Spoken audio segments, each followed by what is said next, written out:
இன்றைக்கி என்ன பார்க்க போகிறோம்னா சில்லி கொரியண்டர் சிக்கன் 65 தான் பார்க்க போகிறோம். அதுக்கு என்னென்ன தேவைன்னா 3 பச்சை மிளகாய், 2 துண்டு இஞ்சி, 4 பல் பூண்டு, கொஞ்சம் சோம்பு, அப்புறம் ஒரு கைப்பிடி கொத்தமல்லி போட்டு, அதுக்கப்புறம் 2 ஸ்பூன் கார்ன்ஃப்ளவர் மாவு,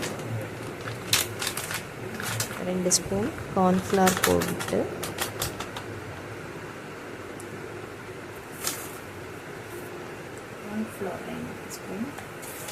அரை ஸ்பூன் சில்லி பவுடர்.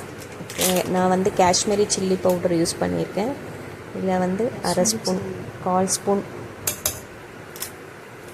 ஏன்னா நம்ம ஆல்ரெடி 3 பச்சை மிளகாய் போட்டிருக்கனால நம்ம 1/4 ஸ்பூன் வந்து chilli powder, Kashmiri chilli powder போட்டிருக்கேன். அதுக்கப்புறம் 1/2 ஸ்பூன் வந்து சிக்கன் மசாலா போட்டிருக்கேன். நான் வந்து பட்டர்ஃப்ளையோட சிக்கன் மசாலா ஆட் பண்ணியிருக்கேன். அதுக்கப்புறம் தேவையான அளவு உப்பு. ஏன்னா என் பசங்க நிறைய காரம் போட்டால் சாப்பிட மாட்டேனால நான் வந்து லைட்டாக தான் போட்டிருக்கேன். 3 பச்சை மிளகாய், 1/4 ஸ்பூன் காஷ்மீரி சில்லி பவுடர் போட்டிருக்கேன். அதை நல்லா மிக்சியில் அரைச்சிட்டு நம்ம சிக்கன் வாஷ் பண்ணதில் மேக்னேட் பண்ணி 1 hour ஃப்ரிட்ஜில் நீங்கள் விட்டுட்டு அதுக்கப்புறம் எடுத்துகிட்டு நீங்கள் ஃப்ரை பண்ணி பார்த்துட்டிங்கன்னா நல்லா கிறிஸ்பியாக வந்திருக்கும்.